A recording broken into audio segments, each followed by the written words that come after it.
Avec les hooks en React, tu peux faire n'importe quoi. Mais si tu fais n'importe quoi, ton code le fera aussi. Dans cette vidéo, je vais te présenter les Rules of Hooks. Ces règles définies par la team React permettent à ton application d'utiliser correctement les hooks. Il y en a 2-3. Et dans cette vidéo, je vais pas que faire de te les expliquer, de te les démontrer, mais je vais aussi te faire comprendre chacune de ces règles, ce qui est essentiel pour maîtriser React. Voici la documentation de React qui parle de ces règles, Rules of Hooks, et on voit la première règle qui est Only call hook at the top level.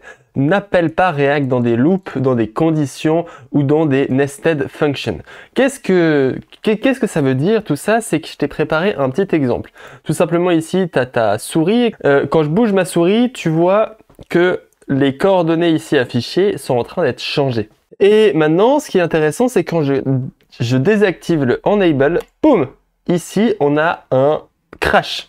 Pourquoi on a ce crash? Tout simplement parce que si on s'intéresse au code, tu vois que l'input est ici, label enable type checkbox, je vais refresh pour l'afficher, et tu vois que onChange, je fais set isListen de eTarget.checked. IsListen, il est ici, c'est un state, lui il va provoquer un re-render, et quand on va passer là, en fait le hook useEffect qui est défini ici, il va tout simplement ne plus être utilisé. Et ce hook, il va en quelque sorte disparaître du rendu de notre composant app. Et ça, React, quand il se produit ça, il te dit render fewer hook that accepted. This may cause by an accidental early return statement. Bref, ce que ça veut dire ici, c'est qu'on est en train d'enlever un hook. Mais quel est le problème d'enlever un hook? Parce que, ok, la règle est claire. Il ne faut jamais faire ça. Tes hooks ne doivent ni être dans des if, ni être dans des boucles, ni être dans des conditions. Tes hooks doivent toujours être utilisés tout simplement comme je suis en train de le faire ici, c'est-à-dire on top of the components. Mais pourquoi? C'est ça la question que je me suis posée. Et en fait, la raison, elle est assez simple. Et pour t'expliquer ça, je te propose en exclu un schéma de ma formation Begin React que tu pourras trouver dans la description, une masterclass d'1 heure qui t'explique le JSX et React DOM comme un pro. Je te conseille franchement de récupérer ta masterclass dès maintenant. Bon, dans ce schéma, ce qu'on voit, c'est tout simplement comment fonctionnent nos states. Alors, je vais t'enlever le dark mode.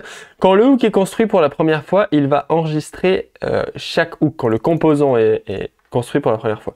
Tu vois qu'il y a useState. useState, il va enregistrer la value, foo, et il va ensuite aller next. Et next, c'est une propriété de useState pour React. Et après, dans next, il y aura un autre useState. Puis dans next, il y aura un useEffect. Et celui-là, il a plus de valeur. Il a les depths, il a le quite effect, il a le destroy effect. Et ensuite, il aura d'autres useEffects, etc. Et par exemple, le dernier, comme next, il aura nul. Mais ce qui est intéressant, c'est qu'en fait, là, je te l'affiche en mode schéma, mais tu peux totalement t'imaginer un code comme ça. Chaque hook sera enregistré avec ses spécificités, ainsi que le next, c'est-à-dire le state, type state next, type state value, next, effect, depth, quite effect, destroy effect, next.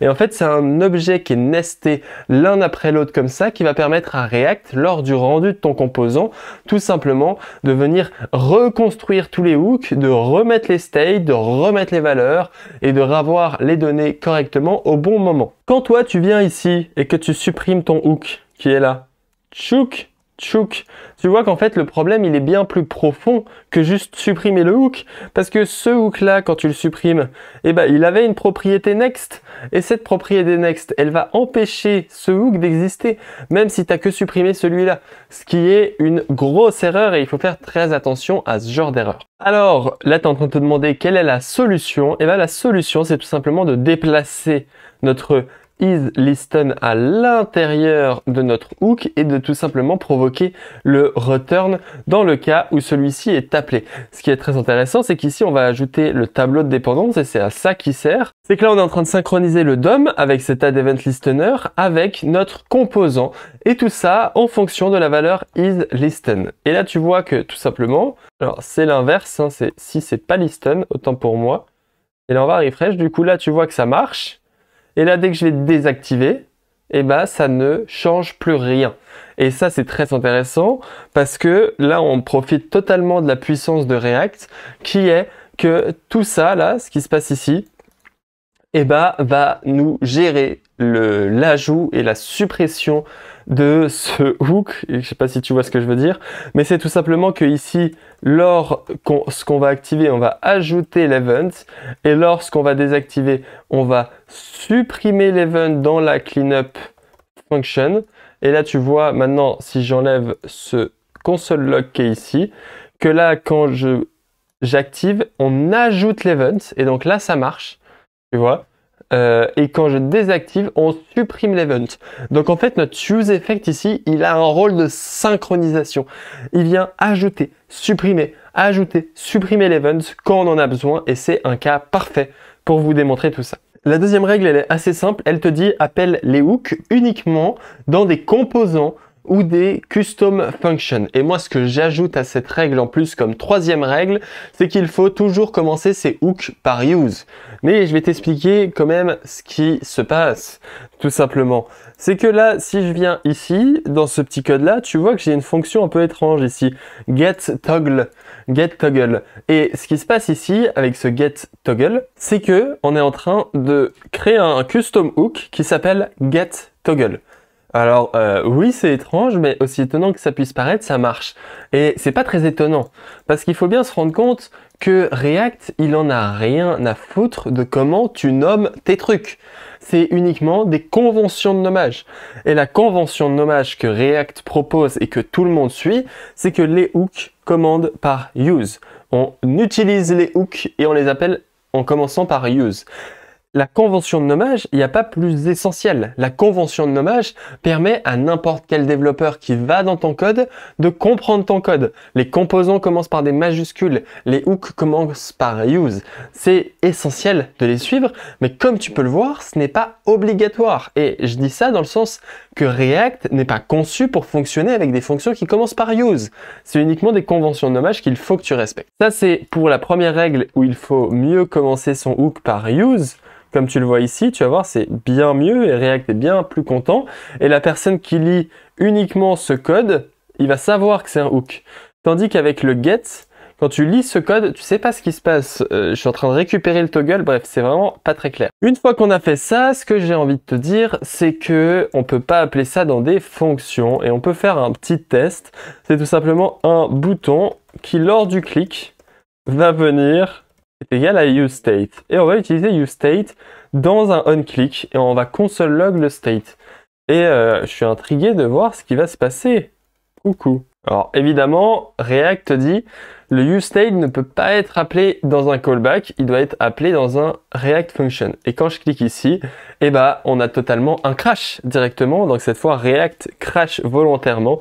Invalid hook call hook can only be called inside a body of a function.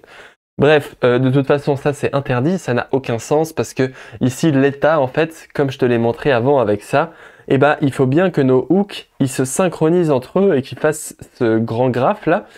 Oui, je vous en cache parce que, évidemment, pour les membres Begin React, je vais plus loin que dans cette vidéo.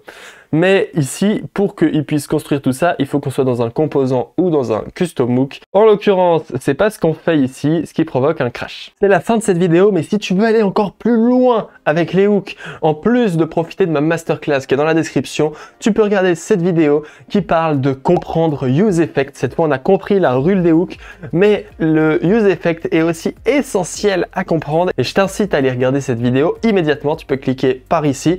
Et on se retrouve dans cette vidéo. Merci beaucoup d'avoir regardé cette vidéo, évidemment, c'est toujours un plaisir pour moi de les faire. J'espère que tu as kiffé. Si c'est le cas, abonne-toi, like. Je